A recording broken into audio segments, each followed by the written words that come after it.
Aujourd'hui, on vous parle du high ticket, du tout payant. On va parler abonnement, on va parler dépenses inutiles et on va clasher. Et je me dis: «Ouais, pourquoi je me fais chier comme ça? Pourquoi je m'emmerde à vouloir mettre à jour, un logiciel en payant, des fortunes, alors qu'il y a des choses qui sont aussi bien, voire mieux, plus intuitives, et qui sont, qui marchent tout de suite, qui sont bien moins ch et qui sont bien moins chères». Moi, j'ai payé des choses en pensant que par magie, ma vie allait se transformer parce que j'avais mis, Mais 5 cas de coaching. c'est comme ça qu'on te le vend aussi. Moi, j'ai été formé au coaching. Et ce qu'on nous dit quand tu es formé au coaching, c'est tu poses que des questions. Il y a un peu ce dogme de tu ne poses que des questions et tu n'aides pas les gens quand ils ont besoin. En fait, Mmh. tu leur poses que des questions. Moi, je suis hyper contre ça. Si à un moment donné, j'ai pas la petite impulsion de quelqu'un qui te dit regarde ce que tu peux faire, voilà ce qui est possible, etc., bah, tu peux pas le deviner.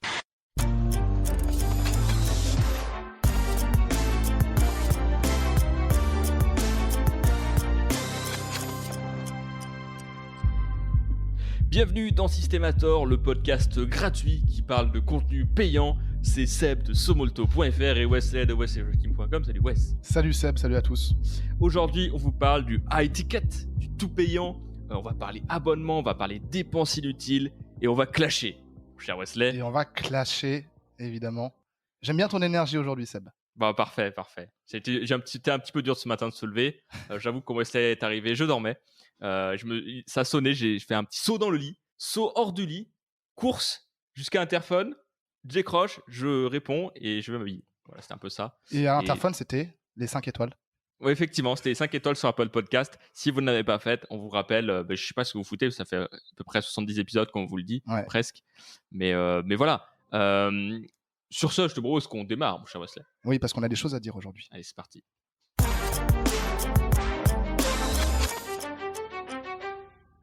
Alors, Wesley, pour introduire le sujet, tu voulais parler de Pro Tools et de Logic Pro. Déjà, qu'est-ce que c'est Mmh. et pourquoi commencer par ça?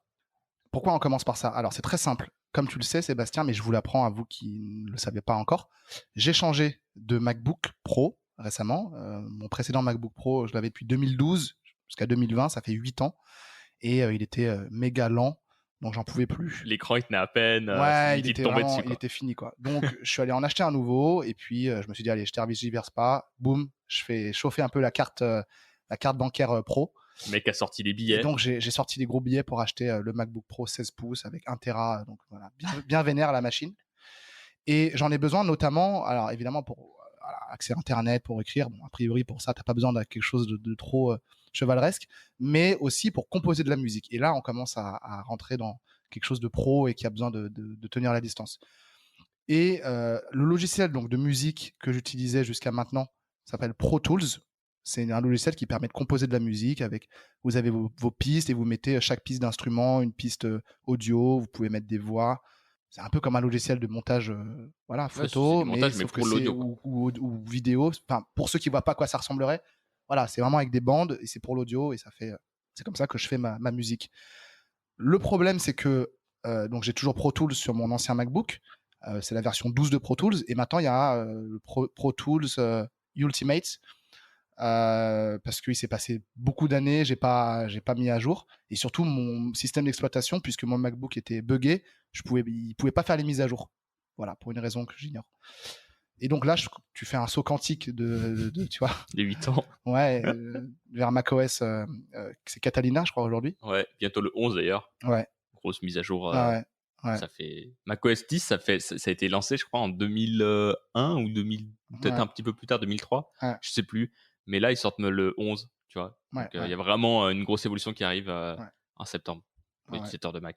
Ah ouais. Et moi, j'étais très loin en arrière. Je crois que j'étais à Sierra ou un truc comme ça, quoi, tu vois. Ouais, ouais. Et Après, il y a des donc, mises à jour tous les ans, donc il suffit que t'en loupes une ou deux et que t'aies une machine un peu ancienne, bah, même j'en ai loupé, je pense c'est plus, hein. compliqué, quoi. Mais ouais. Mais en gros, voilà. Et ce qui se passe, c'est que Pro Tools, j'essaie de lancer le logiciel. Alors, je transfère toutes mes données avec mon disque dur externe. Vous connaissez le truc. Ça me prend bien une soirée. Mais j'étais trop content d'avoir ma nouvelle machine.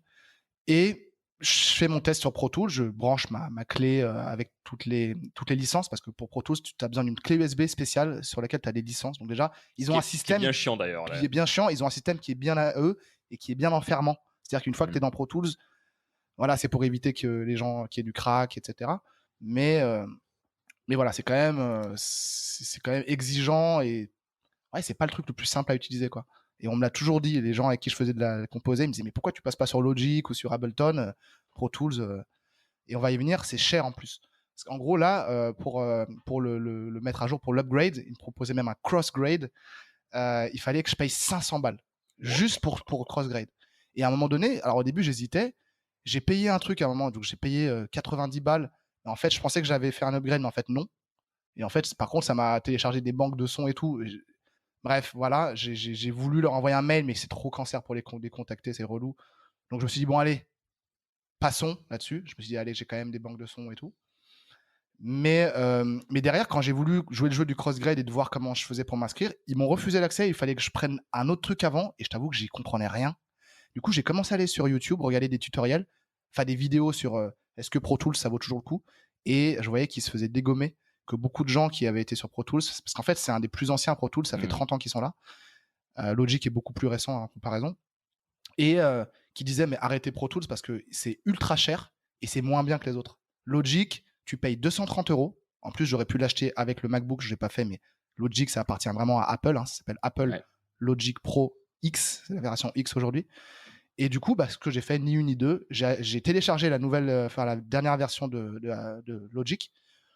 Et tu l'as à jour à vie. Et en plus, elle est gratuite pendant 90 jours. Donc là, je la teste. Avec les grosses dépenses que j'ai faites. Ah ouais, tu peux l'avoir gratuitement ? Gratuitement pendant 90 jours. Tu l'as eu où ? Tu vas sur l'Apple Store, 90 jours. Même toi, tu peux le télécharger. Okay. Pour ceux qui connaissent GarageBand, bah, c'est comme GarageBand en bien plus puissant. Et en fait, ce que j'ai fait, c'est que je suis allé sur mon ancien MacBook et j'ai commencé à transférer chaque piste audio. Par contre, le truc, c'est que forcément, elle est telle qu'elle est. Je peux pas revenir sur les notes. Enfin, je peux pas les changer puisque je passe d'un logiciel à l'autre. Hein, vous avez bien compris. Mais au moins, je vais pouvoir bosser sur de nouvelles bases, sur une bécane qui fonctionne bien. Et surtout, en fait, si je vous raconte toute cette histoire, quel lien ça a avec la thématique de l'épisode du jour, c'est que c'est pas parce qu'on paye quelque chose plus cher que c'est forcément mieux. Et souvent, moi, je me suis retrouvé même à payer pour des mises à jour Pro Tools. Alors, jamais 500 balles, hein, c'était toujours quelques dizaines ou voilà, 100 balles. À vrai dire, je me souviens plus trop. Alors que j'avais déjà payé 300 € le logiciel back in 2009, tu vois, en 2008 ou 2009. Quand je l'ai acheté pour la première fois. Et je me dis, ouais, pourquoi je me fais chier comme ça ? Pourquoi je m'emmerde à, pardonnez-moi les vulgarités, à vouloir mettre à jour voilà, un logiciel en payant des fortunes, alors qu'il y a des choses qui sont aussi bien, voire mieux, plus intuitives, et qui sont voilà, qui marchent tout de suite, qui sont bien moins et qui sont bien moins chers. Et qui sont mis à jour gratos, parce qu'une fois que tu l'as payé, je crois que tu l'as mis à jour. Tu l'as tout le temps. Alors, il y a peut-être moins de mises à jour. Ce qui n'était pas le cas avant. Mais ouais. Donc après, voilà, je suis content d'avoir franchi ce cap. Et pourquoi j'ai pas franchi ce cap ? Je pense qu'il y a aussi cette friction de ah, mais j'ai toujours investi là-dedans, je m'identifie à ce logiciel, j'ai l'habitude aussi d'utiliser ce logiciel. Donc forcément, c'est très dur de changer. C'est très dur de changer. Ouais. Quand vous avez été sur Mac pendant très longtemps et que je sais pas si vous vous rendez compte que Mac, en fait, vous dites mais je peux plus, c'est trop, c'est pas rentable pour moi, c'est de l'arnaque. Je le pense pas du tout. Hein. C'est des exemples que je sais pas, des gens peut-être pourraient penser. Je vais me remettre sur Microsoft parce que c'est moins cher. Est-ce que en termes de fonctionnalité et d'expérience du UX, est-ce que c'est faisable ? Oui, bien sûr que c'est faisable. Mais je sais pas, mentalement, émotionnellement, on a des blocages, on a des attachements. Il y a un gros investissement quand même à faire sur plein de choses. De tout réapprendre, voilà. C'est comme les gens qui me disent pourquoi tu vas passer Android et tout, c'est mieux machin truc. Bon, déjà moi je trouve pas, mais 50% de la raison c'est que moi j'aime beaucoup les produits Apple. 50% de l'autre raison c'est que j'ai tellement investi dedans dans le sens où j'ai des apps qui ne sont pas sur Android, j'ai 2-3 trucs comme ça. Bah en fait non, j'ai pas envie de changer quoi. Je suis dessus, voilà. Et même quand à l'époque je travaillais sur Windows un petit peu, bah c'était chiant parce que je pouvais pas faire tout ce que je veux quoi, tu vois. Donc voilà, mais c'est vrai qu'il y a une vraie résistance à changer. Et le problème c'est qu'à partir du moment où tu es dedans, ils t'enferment dedans quoi. Et ça ils le savent bien. Et c'est d'autant plus vrai pour les logiciels pro. Il y a une super alternative à Photoshop et Illustrator qui s'appelle Affinity. Je sais pas si tu as entendu parler. Non. Ça coûte 40 balles, pareil, tu l'achètes et t'as mise à jour tout le temps, c'est super rapide. Parce qu'en fait, Photoshop, c'est un logiciel très vieux aussi. Toute la suite Adobe, c'est des logiciels qui datent très longtemps. Ouais, voilà.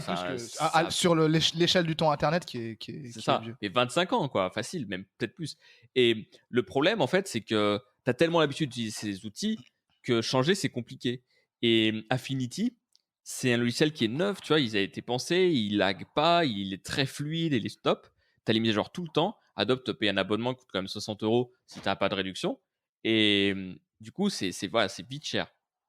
Le problème, c'est que moi, j'avais acheté le logiciel et impossible de changer en fait. C'était trop, trop dur de changer. Il y avait trop des tout petits détails, des raccourcis, des trucs comme ça, des petites fonctions qui fonctionnent pas pareil.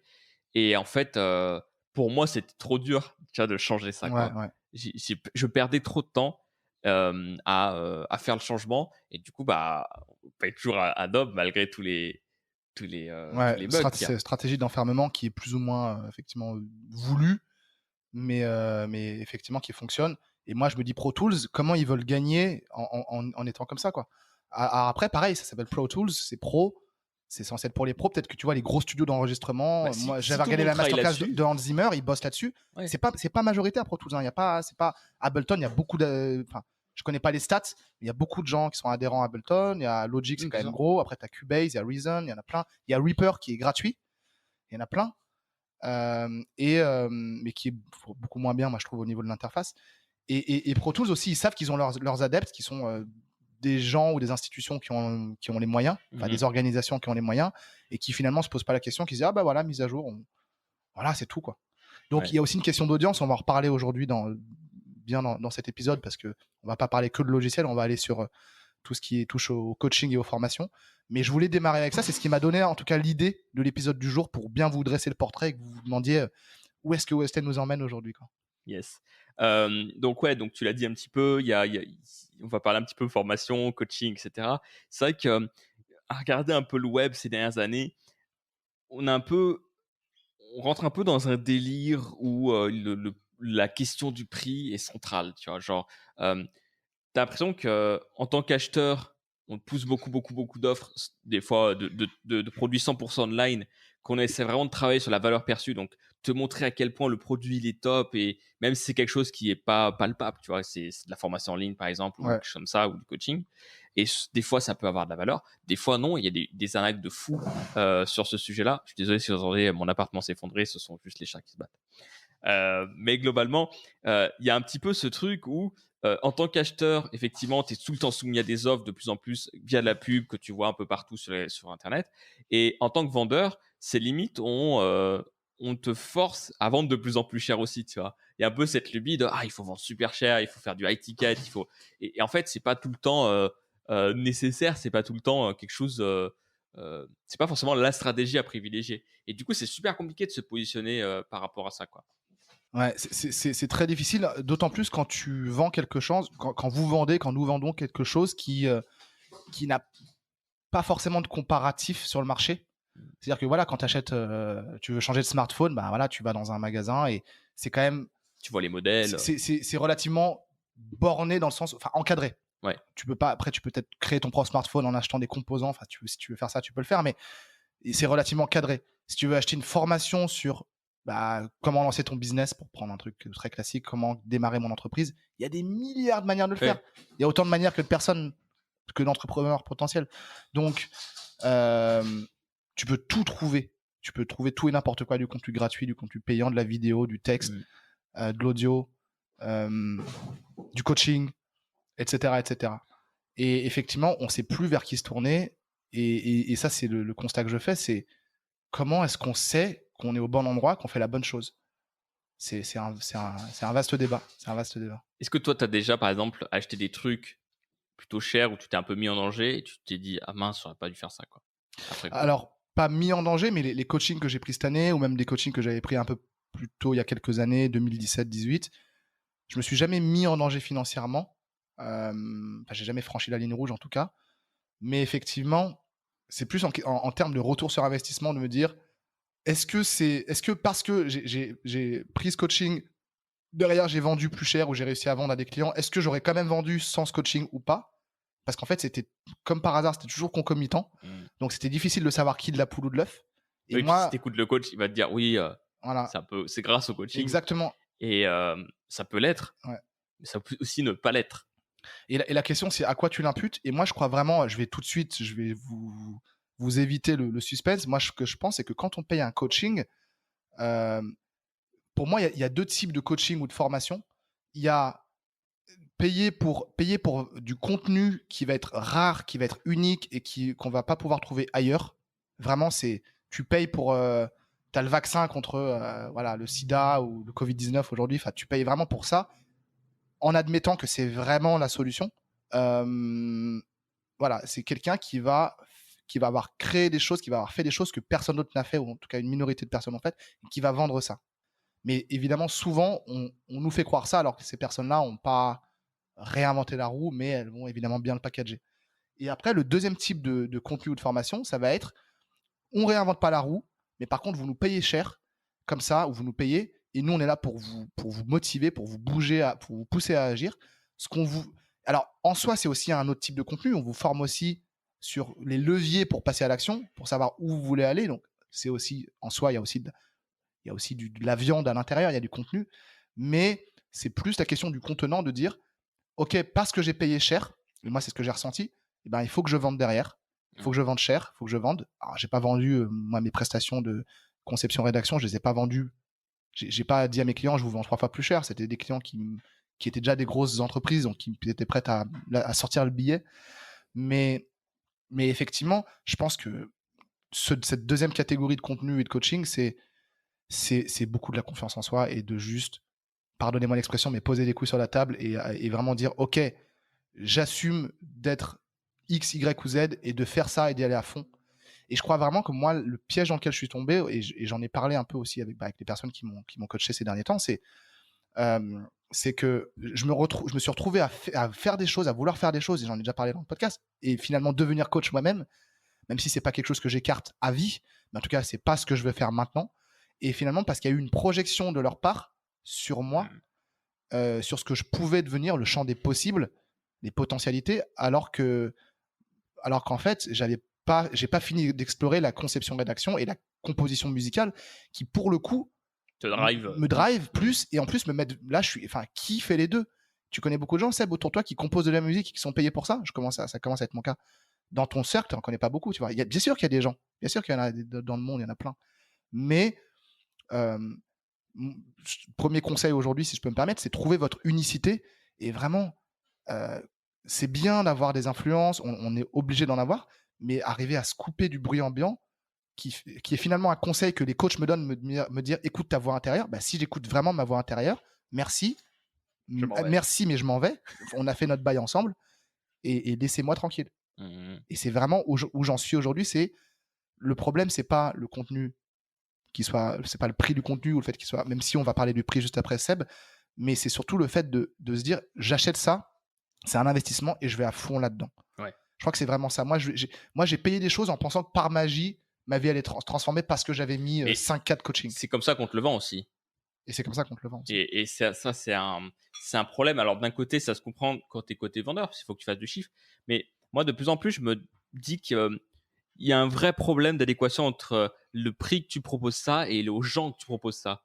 Tu vois, par exemple, en tant qu'entreprise avec Somolto, l'autre jour, je suis tombé sur une page de vente de David Laroche, tu vois, le coach, qui a été pas mal décrié, comme quoi il y a des gens qui sont totalement endettés pour ça. Et en fait, le problème, c'est que le mec a un peu de cible. Il a les gens qui sont un peu paumés et qui veulent, qui ont besoin d'un boost de confiance en soi. Ouais. Du coup, on va aller au séminaire, le machin et tout. Ouais.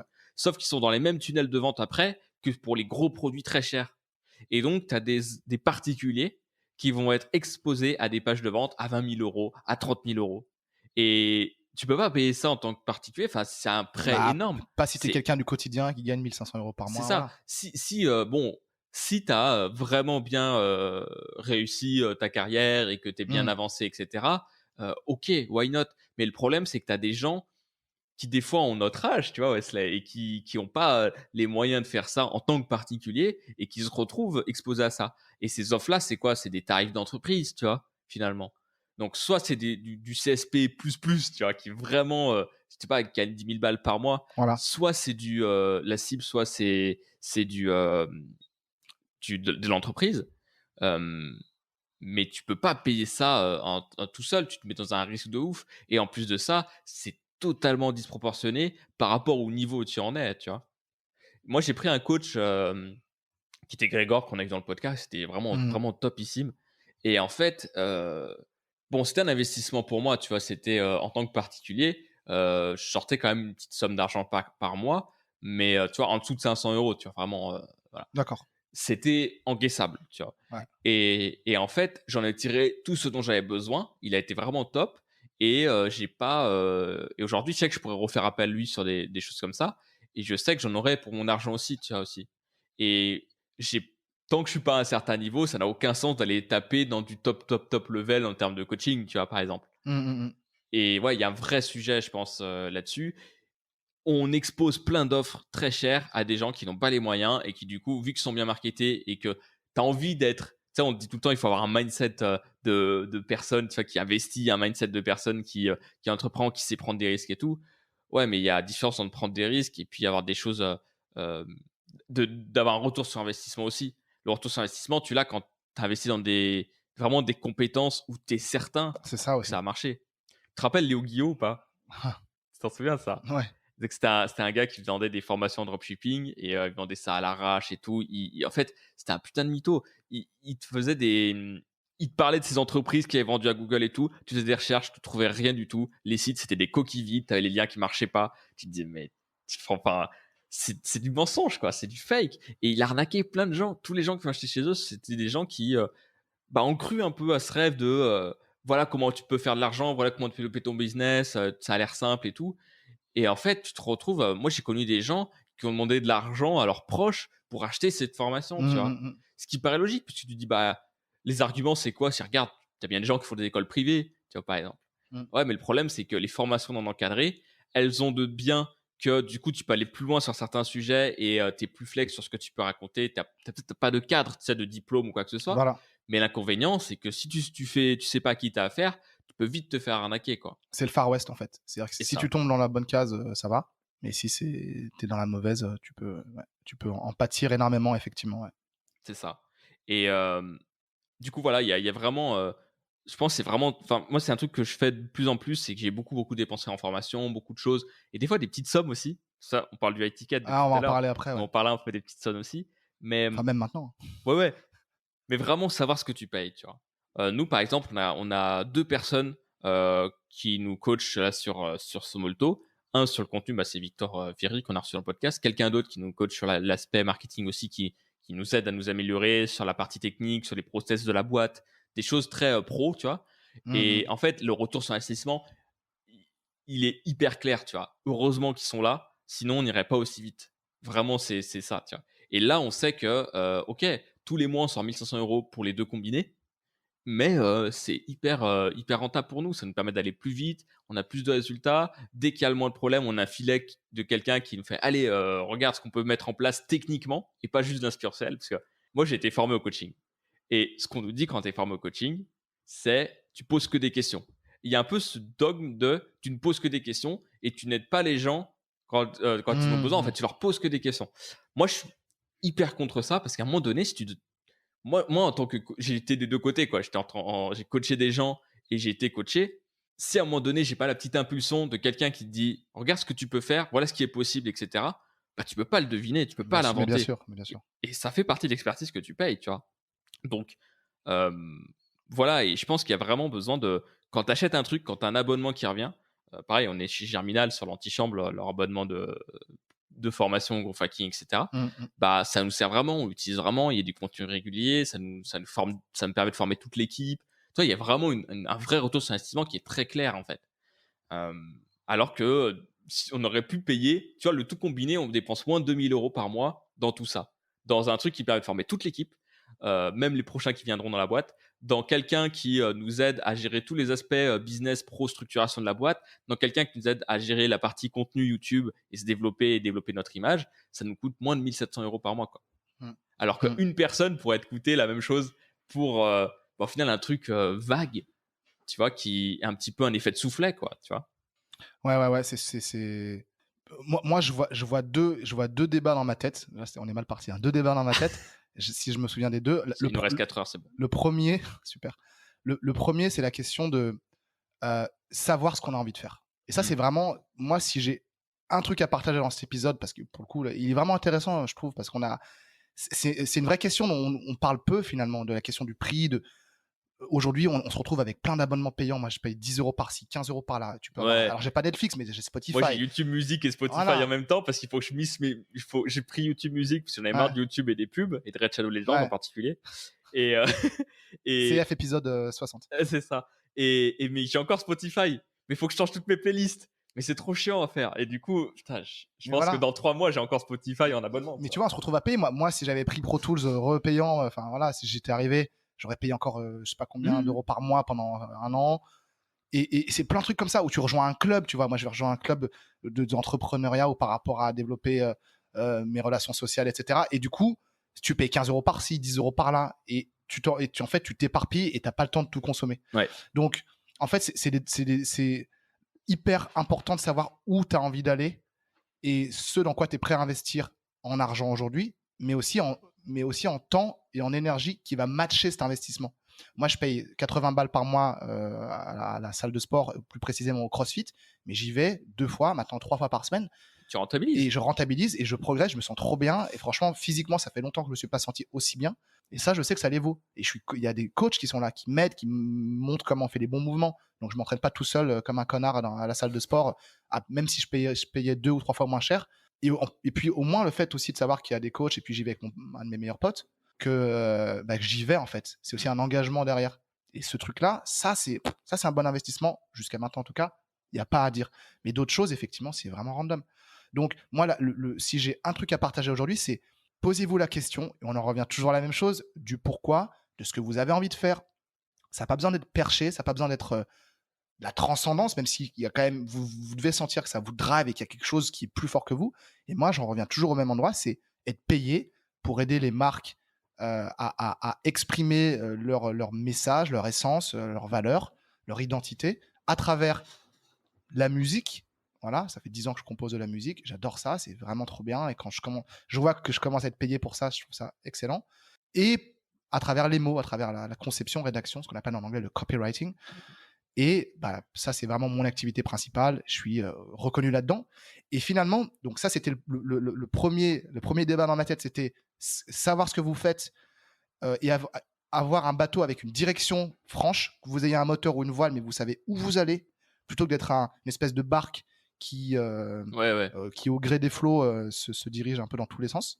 Et le deuxième débat que j'avais dans ma tête, c'est le fait de savoir si cette formation, elle va vous aider au niveau de vos compétences pures et dures, vraiment ce qu'on pourrait appeler en anglais core skills, c'est vraiment les compétences noyaux, le cœur de ce que tu fais. Donc par exemple, moi si j'achète une formation sur le copywriting pour être un meilleur copywriter ou une formation qui va m'aider, et j'ai suivi la masterclass de Hans Zimmer qui était super pour ça, même si c'était pas trop technique, il expliquait plus son parcours et pour ce que c'est pour lui que la musique de film, finalement, c'est rien d'autre que raconter une histoire, contribuer à raconter une histoire avec des notes de musique, mais où tu vas avoir vraiment le noyau des compétences que tu veux développer, et je parle à vous, à toi qui nous écoutes, que vraiment, ok, je veux devenir meilleur là-dedans, je me forme là-dedans. Et après, tu as techniquement aussi. Et techniquement, c'est vraiment de la technique. Il y a moins d'inspiration, mais par contre, c'est le process long qui te permet d'être bon. Exactement. Et justement, et après, tu as les formations que je vais appeler pilules magiques, qui sont pas forcément toutes bullshit, mais qui vont être pas sur le noyau, sur le centre, mais qui vont être sur la couverture. Tu vois, tu as le noyau terrestre, et puis après, tu as l'écorce. Et tu as des formations qui sont sur comment je vais mieux me vendre, pardon. Comment je vais augmenter mes tarifs. Mais juste parce que je décide d'augmenter mes tarifs, je vais augmenter ma valeur perçue un peu, mais juste, ok, j'assume d'être X, Y ou Z ou coach, et je triple mes tarifs, comme ça, sans raison, juste parce que j'en ai marre de cette galère. Et moi, c'est comme ça qu'on me l'a vendu. Je dis pas que c'est complètement faux, parce que c'est important aussi d'augmenter ses tarifs, mais si tu augmentes juste ta valeur externe, ta valeur perçue, et on le voit beaucoup dans la séduction, c'est comment est-ce que je peux arriver à mieux parler, à mieux m'exprimer, à savoir flirter, etc. C'est bien, parce que c'est aussi une qualité en soi, évidemment, de savoir mieux t'exprimer et mieux te vendre, c'est une qualité en soi. On peut se former à la vente, mais si tu te formes à la vente et que tu es hyper bon, que tu séduis, mais que derrière ton produit, ça vaut rien, ça va pas aller très loin. Et c'est Léo Guillot, c'est ce qui s'est passé. Pour reprendre l'exemple de l'épisode, c'est ça le deuxième débat que j'en mets dans ma tête, c'est est-ce que vous vous formez sur des choses qui vraiment, même si ça paye pas tout de suite, il n'y a pas cet effet qui se coule, pilule magique, en tout cas tout de suite j'ai triplé mes tarifs, ça y est, je suis plus accrocheur, ok, cool. Mais ton vrai noyau, parce que sur le long terme, c'est celui qui va à la salle de sport, pour la métaphore, mais vous mettez ce que vous voulez à la place, tous les jours et qui fait le boulot, le hard work, qui va vraiment travailler dans l'ombre sur, voilà, si tu es un athlète, tu bosses sur ton, voilà, Mmh. ton corps, enfin voilà, tu bosses là-dessus. Évidemment que le mental, ça compte, etc. Mais si tu fais du 100 mètres, bah, En fait, tu cours, quoi, c'est tout. il faut un mix entre du contenu stratégique Ouais, et du contenu opérationnel. Et c'est ça. souvent, on a beaucoup, beaucoup de stratégique, ou alors des fois, on a trop de l'opérationnel. Il C'est faut, ça. faut mixer les deux, c'est super important, C'est quoi. ça. C'est vraiment ça. Donc je tenais à faire cette Ouais. distinction, c'est super important. Et ne tombez pas effectivement trop dans l'un ou dans l'autre. En tout cas, faites attention, parce qu'en fait, 1 euro investi quelque part ne vaut pas 1 euro investi autre part. Ouais, C'est hyper important. Et pour revenir aussi, juste pour mettre un petit truc aussi, c'est que euh, par rapport au fait de savoir ce qu'on veut faire, bon, ça a l'air facile dit comme ça, c'est très difficile de le trouver, et puis ça change. En fait, de toute façon, il faut faire les trucs, quoi. mmh, C'est en faisant des choses que tu te rends compte que ça te plaît. bien Moi, sûr. c'est en faisant des meet-up, je me suis demandé si ça me plaisait ou quoi. C'est en arrêtant aussi d'en faire, je me demande si j'ai envie d'en refaire aussi. Mmh. C'est des vraies questions, tu vois. Par exemple, pour les questions des meet-up, j'ai envie de relancer les miens que je faisais avec l'apéro content à Lyon. Après, je sais pas si les autres, j'ai envie d'en faire encore, tu vois? Donc il y a plein de questions aussi de se dire, «Je teste ça Mmh. pendant un laps de temps. Si j'arrête, qu'est-ce qui se passe? Est-ce que ça me manque? Est-ce que j'ai envie de Ouais, continuer?» c'est sûr. Et tu vois, toi, tu as un peu arrêté la musique, peut-être un peu fait moins de pas moins d'écriture, mais moins, Si, ouais, je tu prenais as moins de fait plus missions, de ouais, pour des coaching et clients, ouais. cetera. Ouais. Bah, au final, ça t'a manqué, tu vois? Donc tu Mmh. sais que c'est quelque chose que tu as un Ouais, c'est signal sûr. qui fait que tu reviens dessus. Et la musique, ça, tu vois, c'est une passion que tu as depuis 10 ans, qui va et qui vient. Bah, vu qu'elle revient tout le temps, tu sais que c'est potentiellement, il y a un truc à suivre, en A fait. priori, ça va pas me quitter de sitôt, quoi. Voilà. Et ouais, en termes de petits abonnements, c'est pareil, c'est vite traître, et on a vite fait de s'abonner à droite à gauche, ou de faire une petite dépense à 4-5 euros. Tu sais, les petits produits là maintenant qu'on te vend beaucoup sur les réseaux sociaux, tu vois, à 7 euros pour ensuite te Ouais, vendre ouais. un autre truc. Ouais, Il y ouais, a pas toute mal de cette choses comme ça. pyramide où tu vois les abonnements, les trucs, les apps, tu vois, moi j'ai payé pour une app Mhm. de sport, tu vois. C'est pas cher, c'est 12 balles pour 3 mois. Bah là, j'ai arrêté le renouvellement. Ou je payais pour Calendly, par exemple, tu vois, le service de Calendly Ouais, pour ouais, ouais. faire les sessions productivité. Je me suis rendu compte que j'avais une personne en session prod, bah, Productivore, Oui, tu bah, prends un j'arrête. rendez-vous. Voilà, je paye. Alors Ouais. voilà, bon, je rentrais dans mes frais grâce à ce que personne me payait, Oui, si t'as pas une utilisation mais en intensive, fait, il faut vraiment c'est clair. en fait, ça va remettre en question les dépenses et effectivement pas se dire ah bah parce que j'ai ce logiciel et que ça va être dur de changer complètement du tout au tout de Mhm. logiciel ou de système d'exploitation. Bah ouais, arriver à remettre les choses en question, se demander est-ce que ça c'est vraiment le bon choix pour moi, quoi. Mhm. Je sais que c'est difficile, mais ça, voilà, le faire pour les petites comme pour les grosses dépenses et demander, ok, qu'est-ce que ça me rapporte. Et c'est Ouais. pas forcément financier. C'est pas forcément financier. Ouais, c'est clair, c'est clair. Et c'est ce que, ouais, ça peut être plein de choses. Moi, j'ai découvert un truc là récemment, c'est les newsletters payantes. Hmm. Je sais pas si t'en suis Oui, j'en avais quelques-unes. entendu parler, j'en suis pas, non. J'en ai suivi deux, du coup, j'en ai pris deux. J'ai pris The Diff qui parle de finance, d'économie, de ce plan un peu mondial, tu vois. Et Hmm. qui, en fait, le mec, c'est incroyable comme il est prolifique, quoi. Il écrit des contenus quasiment tous les jours, mais des contenus hyper fouillés, hyper recherchés. En fait, ça te permet d'avoir de l'information sur un autre niveau, tu vois. Et puis l'autre, c'est Nicolas Collin, qui est un des cofondateurs de The Family, et en fait qui parle un petit peu de ses voyages, ses expériences qu'il a essayé, des boîtes qu'il rencontre, de sa vision un peu du monde, comment il évolue, des différents pays. Bref, des trucs super intéressants. Et en fait, euh, je, je pense que plein de gens trouveraient ça absurde de payer pour des newsletters parce qu'on en reçoit tout le temps. Mais en fait, il faut comprendre que le contenu gratuit et le contenu payant, le bon contenu payant, Hmm.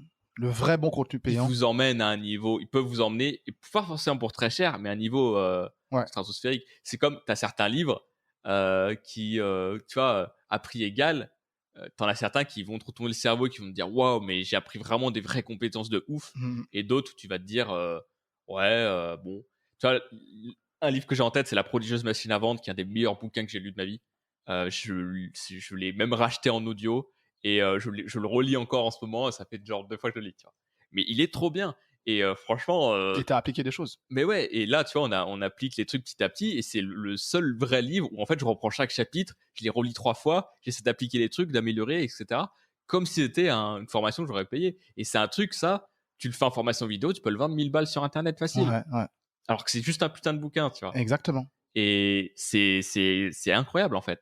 Les newsletters payantes, ça a vraiment, tu vois, un côté où tu absorbes du contenu qui te permet de voir le monde d'une autre façon et du contenu de gens qui sont au-dessus, quoi, tu vois. Ouais. Et ça permet quoi? Bah, tu vois, ça me donne des idées pour des vidéos, ça me permet d'avoir un autre niveau de compréhension de certaines choses, ça me permet d'être à fond sur les tendances du moment, tu vois, vraiment les Ouais, petits ouais, trucs ouais. que nous, on ne voit pas encore, mais que ces gens-là, Ouais. parce qu'ils ont Qui du sont en réseau, avance, ils sont pionniers sur ces ouais, choses-là. voilà, ils ont de l'info que nous, on n'a pas forcément, ben, ça permet de les avoir. Donc voilà, Et quoi.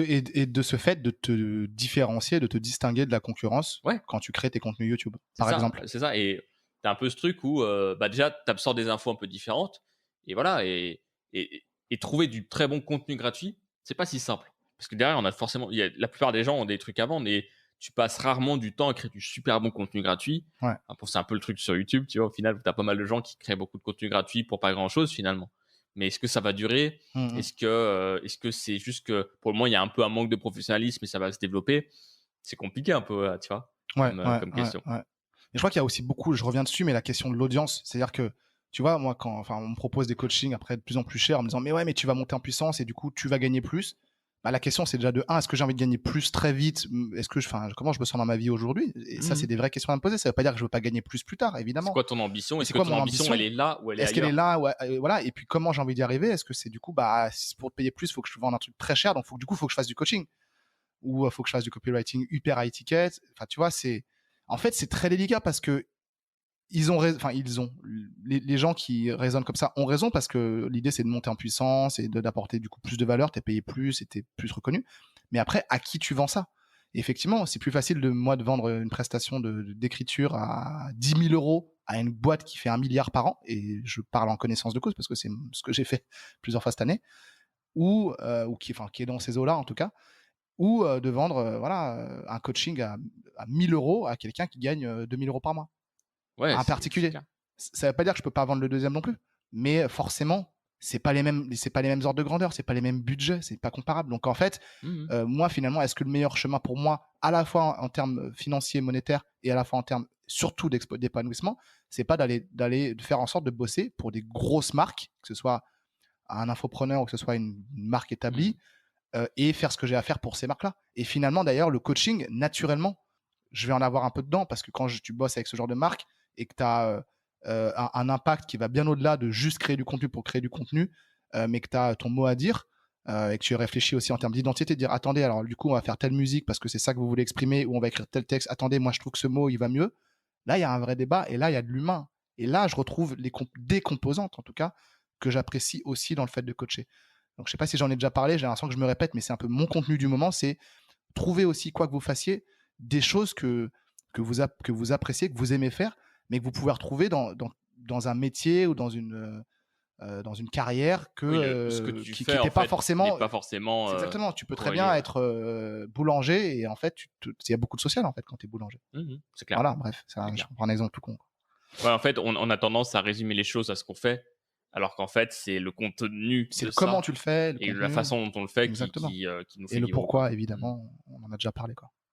Voilà, on a fait un petit peu le tour, je pense, du sujet, du jour. Donc n'hésitez pas à nous donner votre avis, en commentaire, sur les plateformes de podcast, à mettre vos étoiles sur Apple Podcast et ce que je vous propose, c'est qu'on passe tranquillement, au truc de la semaine. Exactement. Alors Wesley, quel est ton truc de la semaine? J'ai lu un truc, sur les notes, assez intéressant. Ouais, alors tu te souviens de la crémaillère à laquelle tu es venu la semaine dernière? Oui, j'ai fait une petite crémaillère chez moi, Ouais, Sébastien est ouais. venu, J'ai ramené à peu près 40 pizzas. voilà. Et justement, alors j'en avais trop sur les bras. Tu en avais 2, hein, je crois qu'on avait pris 2 Ouais, ou j'en avais 3. pris 2. Mais j'avais des pizzas qui me restaient sur les bras et dont la date de péremption approchait dangereusement. Et donc ce que j'ai décidé de faire tout simplement, c'est de les mettre au four et de sortir dans mon quartier, littéralement avec la pizza. Mais j'ai fait ça une fois, après j'ai vu que ça marchait pas. En fait, sortir dans mon quartier et d'aller parler aux sans-abri en bas de chez moi. Il y en a plein. Moi, je suis sur la presqu'île, en plein centre-ville de Lyon, et de leur demander s'ils ont faim, s'ils avaient faim et s'ils voulaient une pizza. Et donc, j'ai pu distribuer mes 2 pizzas Cool. à des sans-abri. Je me suis dit, parce que moi, j'avais pas envie d'en manger. Je me dis, voilà, j'en mange à la soirée, c'est cool, mais je fais gaffe à ce que je mange. Et puis, franchement, elle était vraiment cancer la deuxième. Mais j'en avais une Sodebo aussi qui était à moins 30%, mais il fallait date Je forcément un peu plus proche. DLC plus proche. Le truc de la semaine, finalement, c'est bon, l'action. Moi, c'est pas, voilà, je veux pas vous en parler en mode ah, regardez ce que je fais, c'est trop cool. Wesley, regardez comme il est beau, c'est un homme bon. C'est surtout que j'ai parlé en fait avec donc un sans-abri, je préfère dire sans-abri, qui n'était pas sans-abri en fait, qui était retraité, qui avait une petite demeure bien modeste, je pense, mais voilà, qui traînait beaucoup dans la rue et qui était un peu, qui avait l'air d'être, ouais, laissé pour compte quoi par la société et vivre un peu aux dépens de lui-même. Et il avait, voilà, il avait les cheveux blancs, une grosse barbe. Il faisait un peu le Captain Igloo à la retraite, quoi, tu vois, un peu dans le style, mais Ouais. vraiment des grands yeux verts. C'était émouvant et je lui parle. Du coup, il me suit. Je lui dis, bah ouais, venez par là, attendez-moi ici à l'angle de ma rue. Et là, quand je redescends avec la pizza, la première pizza, et ben, donc je parle après à une autre sans-abri pendant que je lui laisse la pizza. Et en fait, il y avait un autre SDF qui était assis à côté. Donc il y en avait trois sans-abri dans la même rue. Et quand je vous dis que c'est dense. Et du coup, ce vieil homme, a proposé la pizza à l'homme qui était assis, qui lui était complètement maigre, avec qui j'avais déjà acheté un truc auparavant. Mais j'aime pas trop son comportement, il est un peu fou et il a pas l'air trop reconnaissant. Mais finalement, il lui a distribué de la pizza et je crois qu'il lui a même tout donné. Et en fait, moi j'ai fait mon opération, j'en ai distribué du coup à la femme, enfin je suis allé faire chauffer l'autre pizza et j'ai recroisé donc ce vieux monsieur que je vais appeler Captain Igloo. Et là, on a marché un bout de chemin ensemble parce que moi j'ai dit bon bah je vais faire mes courses pour moi maintenant pour ce soir. Et il m'a dit ah, c'est vraiment bien, vous avez le cœur sur la main. Et j'ai commencé à parler avec lui et il m'a dit que c'était, enfin, plus jeune, il avait fait de la boxe anglaise, je crois, enfin, ancien boxeur, que son père était voilà immigré de Russie, etc. Donc, il me raconte un peu sa vie, mais pas trop dans les détails. Et là, il me raconte il a un logement, qu'il est retraité et qu'il a 88 ans. Et le mec en faisait, honnêtement, il boitait, on voyait qu'il était pas très frais au niveau de la mobilité, mais en revanche, au niveau du visage il était alerte en fait. Il en faisait pas 88 hein, et franchement, il en faisait, je sais pas, j'aurais donné 75 ans, je pense, tu vois.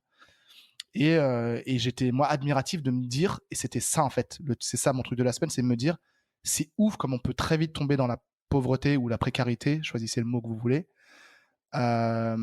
Et c'est pas une question de juste je perds mon boulot, j'ai pas de proches et j'ai pas de volonté, donc je suis un déchet, je vais dormir dans la rue.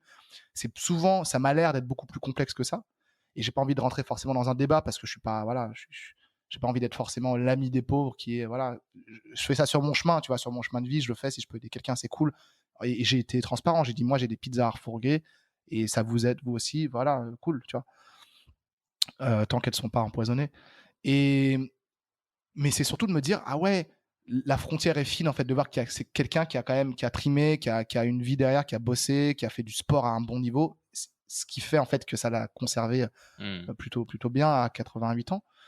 Et de me dire, ah ouais, mais en fait, ça pourrait être moi, en fait, si je fais pas gaffe, ça pourrait être moi aussi. Donc c'est à la fois la peur de pas tomber là-dedans, et en même temps le fait de se dire que bah la frontière qu'on voit entre nous et les sans-abri, mais encore une fois, on peut transposer ça. Moi, j'aime bien transposer toujours les choses, mais la frontière entre, je sais pas, un salarié et quelqu'un qui est indépendant, elle est beaucoup plus fine que ce qu'on peut croire. Et finalement, à 2-3 virages de vie ou changements, tu vois, de petites choses que tu changes, et ben à la fin, 10, 20, 30, 50 ans plus tard, tu as des destins qui sont drastiquement différents. Ouais, et c'est ça, en fait, ça a été ça la claque, de me dire putain, il est vaillant cet homme, etc. Tout ce que je pense de lui, respect, et en même temps me dire waouh, c'est un peu triste en fait de se dire ça, quoi. Et en même temps de se dire bah le mec il continue à vivre sa vie, il fait son truc, et finalement est-ce qu'on a besoin de beaucoup plus de ce qu'on a pour être heureux aujourd'hui, quoi. Non, c'est clair. Ça, il y a ça aussi, quoi. C'est clair. Je check, mec. Voilà. C'était pour moi. Donc voilà. Bravo. Et ta pizza, elle a terminé dans les. Voilà. Putain, j'ai fait une bonne action du coup. Indirectement. J'ai scanné sur Yuka, ça m'a marqué non disponible. Ça fait moins 2. Moins 2, ouais. Moins 2. Voilà. Quel est ton truc de la semaine, Seb? Hier, on a eu coaching avec Victor Ferry, qu'on a eu, je salue, qu'on a eu dans le podcast. Tu peux le dire normalement. Hein. Victor Ferry, youtubeur rhétorique, incroyable, plus de 100 000 abonnés, le cœur sur la main, incroyable. Et qui met d'ailleurs des bonnes punchlines sur LinkedIn. Moi, j'adore. Franchement, dès que je vois un post de lui sur LinkedIn et je regarde les commentaires tout de suite, il met des patates, mon gars. Dans les c'est commentaires vraiment... aussi, Ah il met des ouais, ouais, patates. ouais. Ah, mais il est chaud, lui. Il est trop chaud, moi. Ouais, J'adore. ouais. Lui, il est en mode gladiateur de la rhétorique. Il est C'est dans ça. l'arène, il t'attend. C'est ça. Mais en fait, il m'a expliqué, mais en fait, il fait pas ça pour se donner un genre. Il aime juste pas. Il croit juste pas, tu sais, au fait d'être tous copains et tout machin. C'est qu'à partir du moment où t'as des gens qui commencent à te taquiner ou à dire des trucs qui te font chier, plutôt qu'être et tout machin, c'est non, je te pète une dent, quoi. Ouais, Je ouais, rigole, mais c'est un peu non, mais ça, quoi. en plus avec beaucoup de respect, Avec je trouve du- que c'est un mec qui a de la classe, de l'élégance, tu sais, Ouais, en même temps, il y va, quoi. C'est-à-dire que non, mais justement, et c'est ça qu'il faut pas retient le pas faire ses chier, quoi. coups. Enfin, moi, j'ai jamais eu affaire à lui dans ces circonstances, mais tu vas en parler. Mais, mais il est toujours dans le respect aussi, tu vois. Ouais, ouais. Il va pas clasher, pour humilier l'autre. Il va remettre les choses, en fait, les pendules à l'heure, selon l'heure qu'il a Ouais. lui sur sa montre. Et il se laisse pas faire, tu vois. Moi, Ouais, voilà. j'aime beaucoup ça chez lui. Et puis, ouais, c'est quelqu'un qui travaille beaucoup. Et du coup, donc, on a eu coaching avec lui. Pour la première fois, j'ai proposé à Alexis, qui monte d'ailleurs ce podcast, un big up, de Big up. participer au coaching avec moi parce que du coup, on fait les vidéos quand même ensemble finalement. C'est lui qui les monte et puis on réfléchit beaucoup ensemble sur ce sujet-là. C'est un peu notre mission de développer le YouTube de Somolto. Et Victor nous a dit, les mecs, vos vidéos sont cool, vos montages sont cool, mais vous n'êtes pas assez rapide. Les sujets ils passent et vous les laissez passer. Et ils me disent ce que je vous propose. Là, il y a eu un clash qui s'est passé entre deux youtubeurs. Faites une vidéo en 2 heures. Voilà. Et tu fais une 2 vidéo heures TTC. 2 heures. Ouais, en De gros, quoi, tu l'écris en 2 heures. Ok. Tu l'écris, tu la tournes en 2 heures.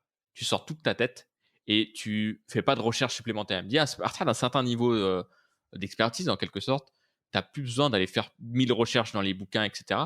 Et il dit, il m'a dit, ouais, en gros, à partir de ce niveau-là, tu peux te permettre de partir de tout ce que tu as dans ta tête. Et justement, c'est comme ça que tu mets une certaine authenticité. Tu mets un truc qui n'est pas visible d'ailleurs. Et d'ailleurs, finalement, ça me fait penser un peu Systemator, puisque aujourd'hui, avant, on faisait beaucoup de recherches et on commençait par la définition Wikipédia C'est et vrai, c'est compagnie. vrai. Maintenant, on part en roue libre. Et c'est 10 fois mieux, je Et trouve. c'est beaucoup plus kiffant. Je sais pas comment ça allait pour vous, mais nous, en tout cas, moi, j'aime bien. Ouais. Je préfère ça, quoi. Il y a un côté plus singulier aussi, je pense, dans ce Ouais. qu'on dit. Enfin, je pense. Et voilà. Et du coup, il m'a vraiment incité à faire ça. Et pareil pour Alexis, il me dit au montage, tu passes pas plus de 2 heures, quoi. Et du coup, je l'ai fait. On a terminé le coaching à 11h, 11h10. Et je fais OK, Alexis, allez, là, j'ai écrit la vidéo, j'y vais. Et puis voilà, quoi. Et j'ai fini le tournage à 13h30. J'avais réunion à 13h, mais du coup, j'ai décalé et tout. Donc, j'ai repris pile après. Et Alexis, derrière, il a enchaîné le montage et on a pu le sortir la vidéo à 17h. C'était top, quoi, Dans la journée, quoi. ouais. Et en fait, tu dis, putain, loi de Parkinson, dont on a parlé dans un podcast, mais on prend le temps qu'on a. Et en fait, on est capable de sortir, de prendre un sujet chaud, de le traiter très vite et de sortir la vidéo très vite, tu vois. Comme les news, quoi. C'est ça. Par contre, ça prend une énorme énergie, tu vois. Ouais. Il faut arrêter tout ce que tu as à faire dans la journée. Et en fait, il y a vraiment un process aussi à mettre en place. Typiquement, il dit, tu as une info qui tombe, tu veux faire une vidéo, tu te mets en mode liste. Tu listes ton plan, tu listes les idées qui te viennent en pensant à ce sujet, et après tu vas, t'écris, quoi. Et en fait, tu vois, ça se fait un peu peur au début parce que tu sais, c'est comme quand t'as jamais créé de contenu, quand tu avais fait une conférence, tu disais, moi, j'ai j'ai fait 110 podcasts en 3 mois, 3-4 mois. Et les gens étaient en mode, waouh, un par jour et tout, j'ai fait comment ça, c'est possible? 107 en 107 jours. Ouais, voilà. Et les gens étaient en mode, waouh, mais comment c'est possible? Et en fait, le secret que tu comprends quand tu le fais, et uniquement quand tu le fais, c'est quand tu crées du contenu, tu crées de nouveaux contenus, en fait. Plus t'en crées, plus t'as des nouvelles idées. C'est l'hydre, en fait. Tu coupes une tête, il y en a 3 qui poussent. Enfin, tu exploites un contenu, bah, ça repousse derrière. Plus. Exactement.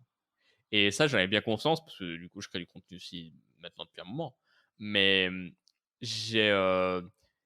j'avais pas conscience aussi de la vitesse à laquelle on pouvait le faire, tu vois. Et c'est la même chose. En fait, il y a plein de choses dans le contenu. Je me rappelle ça, c'est beaucoup plus vaste que ce que je pensais encore. C'est qu'il y a plein d'éléments dans le contenu, plein de façons de faire du contenu, plein d'angles que tu peux prendre pour faire un contenu ou de plans de contenu que tu peux avoir. Et au début, ça te fait hyper flipper. Et en fait, quand tu l'as fait 1 fois, 2 fois, 3 fois, bah après, ça devient un jeu et c'est cool. Et en fait, te mettre des contraintes, ça peut vraiment te créer, de surpasser ce que Mais tu la fais. contrainte, c'est un des meilleurs amis de la créativité. Il y a des meilleurs amis pour progresser aussi. Ouais. Et te forcer à faire les choses d'une certaine façon. Et voilà. Et franchement, la vidéo, je trouve que moi, j'en suis content. Je dirais pas que c'est la meilleure vidéo de la chaîne, mais je trouve que je trouve qu'elle est utile, tu vois. Donc voilà, donc big up Victor. Et merci pour big le up à défi. vous, big up à vous. C'est un beau truc de la semaine, ouais. Ouais, c'était un bon challenge. Voilà, mon cher Wesley, c'est la fin de cet épisode, mais rassurez-vous, on devrait revenir la semaine prochaine. On ne sait pas si on prend une semaine de vacances pour Systémateur ou quoi, ça va dépendre de nos agendas. Mais en tout cas, on fait des gros bisous, prenez soin de vous, et puis bronzez bien, et à la semaine prochaine. À la prochaine, en tout cas. En tout cas, c'est ça. Salut, salut.